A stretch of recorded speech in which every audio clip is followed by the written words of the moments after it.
दिन भर गांव गांव भटककर जो कुछ भिक्षाटन कर लाता, उसी से उसका और उसके परिवार का गुजर बसर होता था।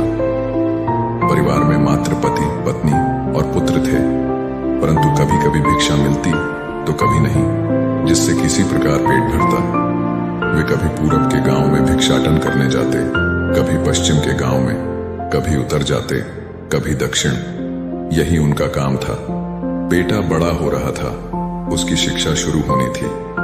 उससे पहले यज्ञ पवित्र करना जरूरी था, लेकिन यज्ञोपवीत का खर्च कैसे जुटाया जाएगा और 7 ब्राह्मणों का भोजन किस प्रकार संभव होगा।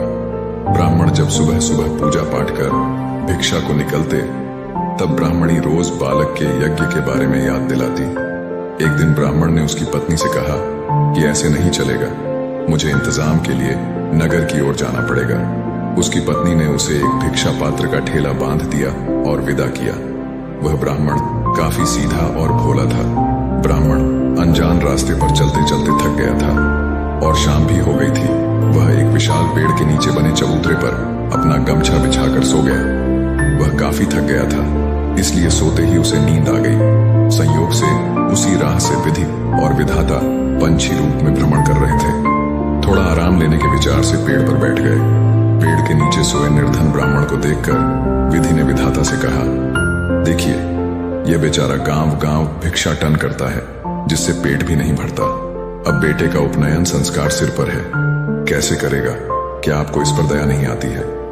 विधि की बात सुनकर विधाता ने कहा, हे भाग्यवान, सबको अपना कर्म फल भोगना पड़ता है। सुख दुख तो लगा ही रहता है, परंतु यदि आपकी तरह मुझे भी अगर दया आने लगे, तब तो दुनिया से सारे दुख खत्म हो जाएंगे। विधि ने कहा, कुछ भी हो, परंतु इस ब्राह्मण का कोई ना कोई उपाय तो आपको करना ही पड़ेगा, वरना मैं यहां से कहीं नहीं जाऊंगी। विधाता ने कहा, इसी को कहते हैं त्रियाहट। विधाता ने उन्हें एक झोला दिया और कहा, भाग्यवान, लीजिए, यह झोला उसके सिरहाने पर रख दीजिए। इसमें मिठाइयां हैं और इसी से उसका दुख दूर हो जाएगा। विधि ने वह झोला ब्राह्मण के सिरहाने रख दिया और उड़कर चले गए। जब ब्राह्मण की नींद खुली, वह झोला देख चकित हुआ। झोले के अंदर हाथ डाला तो खुशी का ठिकाना न रहा। उस झोले के अंदर भांति भांति की मिठाइयां थी। ब्राह्मण बहुत भूखा था, उसने पेट भरकर खाया। खाने के बाद भी झोला भरा का भरा था। उसने सोचा कि जब यह जादुई झोला मिल ही गया है, तो अब शहर क्या जाना। वह लौट पड़ा। अपने गांव की ओर लौटते वक्त शाम हो गई थी। तब ब्राह्मण को एक हलवाई की दुकान दिखी। उसने सोचा कि वह आज रात तो रुक जाएगा। हलवाई ब्राह्मण को पहचानता था। वह पहले भी भिक्षा करने आता था, परंतु आज उसने भीख नहीं, मात्र रात गुजारने को रहने की जगह भर मांगी। ब्राह्मण वहां पर ठहर गया। ब्राह्मण की प्रसन्नता देख हलवाई को अचरज हुआ। आखिर क्या कारण है कि सदा दुखी रहने वाला ब्राह्मण आज बहुत सुखी लग रहा है, खाना भी नहीं मांग रहा है। हलवाई की नजर उसके झोले पर पड़ी। रात को जब ब्राह्मण गहरी निद्रा में निमग्न हो गया, तब हलवाई उसके पास आया और आहिस्ता से उसका झोला उठा लिया और झोले को लेकर अपनी पत्नी के पास गया। और दोनों ने झोले के अंदर देखा तो उसमें से बहुत सारी नायाब मिठाइयां थीं। दोनों पति पत्नी ने मिलकर सारे बर्तनों में मिठाइयां भरकर रख ली और फिर झोला ब्राह्मण के सिरहाने जैसा था उसी तरह रख दिया। सुबह सुबह ब्राह्मण उठा और अपना झोला लेकर गांव जाने लगा। वह 1-2 दिन में खुशी खुशी अपने घर लौट आया। ब्राह्मण को देख उसकी पत्नी गुस्सा हो गई और झुंझलाकर बोली, 2 दिनों में ही कौन सा आकाश से चांद उतार लाए हो कि इतने खुश दिख रहे हो? ब्राह्मण हंसा, धैर्य धरिए भाग्यवान, सब कहता हूं। स्नान ध्यान तो कर ही लिया होगा। एक थाली लेकर निकट आइए। उसकी पत्नी को कुछ समझ में नहीं आया। वह थाली लेकर आई। ब्राह्मण ने थाली में झोला उलट दिया। उस झोले में से भांति भांति की मिठाइयों से थाली भर गई।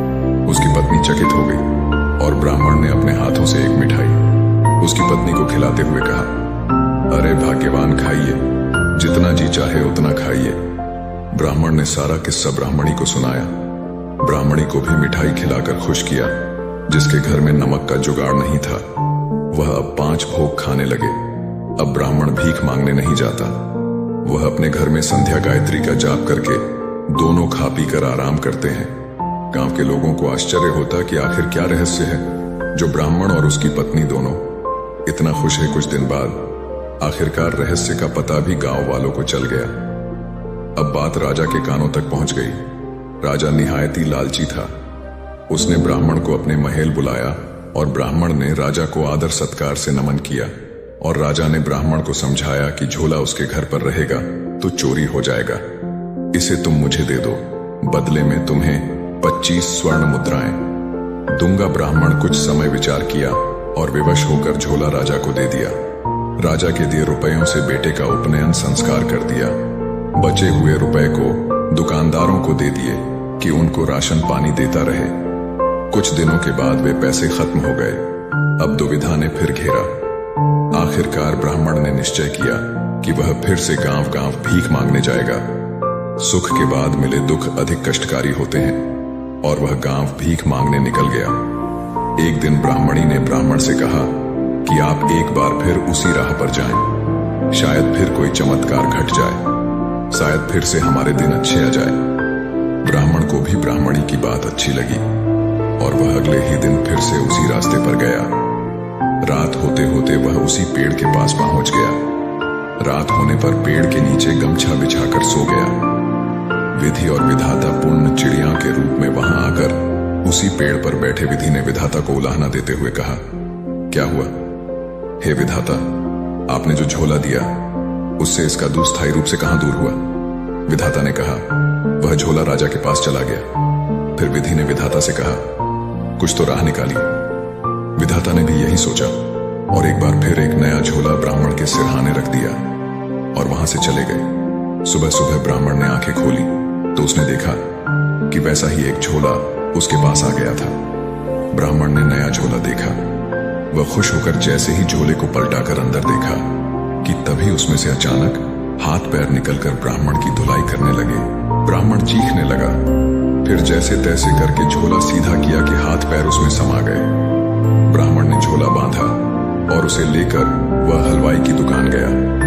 ब्राह्मण के सोते ही हलवाई ने पूरे घर का बर्तन इकट्ठा कर लिया और पति पत्नी ने मिलकर झोला खोल उलटा कर दिया। उसमें से हाथ पैर निकले और दोनों की धुनाई करने लगे। दोनों चीख मारकर रोने लगे। पूरा मोहल्ला इकट्ठा हो गया। फिर ब्राह्मण वहां आया और कहा कि हलवाई महोदय ने मुझसे 200 रुपए लिए थे, अगर वह दिलवा दे तो हम सब जादू से समेट लेंगे। हलवाई और उसकी पत्नी ने डर कर 200 रुपए ब्राह्मण को दिए। फिर ब्राह्मण ने झोले का मुंह सीधा किया। हाथ पैर सिमट गए। ब्राह्मण अब झोला लेकर खरीदारी करने लगा। गांव के लोगों को लगा कि अब की बार ब्राह्मण को रुपयों का झोला हाथ लगा है। उसकी खबर राजा को भी लगी। उसने ब्राह्मण को बड़े ही आदर से बुलाया और उसकी खूब आव भाव की। इस बार उसने झोले की जगह 4 गांव लिखने का वादा किया। दान पत्र लिखकर राजा ने ब्राह्मण के हाथों में दिया और राजा झोला लेकर खहुशी खहुशी से अंदर जाकर अपनी पत्नी को बुलाया और झोले का मुंह खोलकर उसे उलटा कर दिया। झोले में से हाथ पैर निकले और इन्हें पीटने लगे। राजा रानी चीखने चिल्लाने लगे। तभी सिपाही दौड़े आए और सिपाही को भी पीटने लगे। तब राजा ने ब्राह्मण से मदद की गुहार लगाई। तभी ब्राह्मण ने कहा, महाराज, यदि आप मेरा पहला वाला झोला दे दें तो शायद मैं आपको इस संकट से बाहर निकाल लूं, क्योंकि यह झोला दूसरे झोले का जुड़वा भाई है और जब तक इसका भाई अर्थात दूसरा झोला नहीं मिलेगा तब तक यह नहीं रुकेगा। राजा ने तुरंत झोला लौटा दिया। ब्राह्मण ने दूसरे झोले को सीधा किया कि हाथ पैर उसमें समा गए। तब जाकर राजा रानी और सिपाहियों को लात घूंस से छुटकारा मिला। राजा ने पहले वाला झोला ब्राह्मण को दे दिया। ब्राह्मण खुशी खुशी अपने घर आया और झोले की कद्दत से ब्राह्मण और उसकी पत्नी काफी अमीर हो गए। फिर कुछ दिन बाद विधि और विधाता ने देखा कि अब तो ब्राह्मण की सारी परेशानियां दूर हो गई हैं। सो विधाता ने अपने दोनों जादुई झोले को वापस ले लिए और चले गए और इधर ब्राह्मण और उसकी पत्नी सुख चैन से अपना जीवन काटने लगे। दोस्तों, आपने आज के इस वीडियो से क्या सीखा वह मुझे आप कमेंट में बता सकते हैं। इसी के साथ में उम्मीद है कि आपको आज की वीडियो पसंद आई होगी, तो इस वीडियो को उस इंसान को शेयर करें जिससे यह कहानी सुनने की जरूरत है और उसी के ठीक बाद चैनल को सब्सक्राइब करें। तो चलिए फिर मिलते हैं ऐसी एक और नई वीडियो में एक नए मैसेज के साथ। तब तक के लिए अपना ख्याल रखें। धन्यवाद।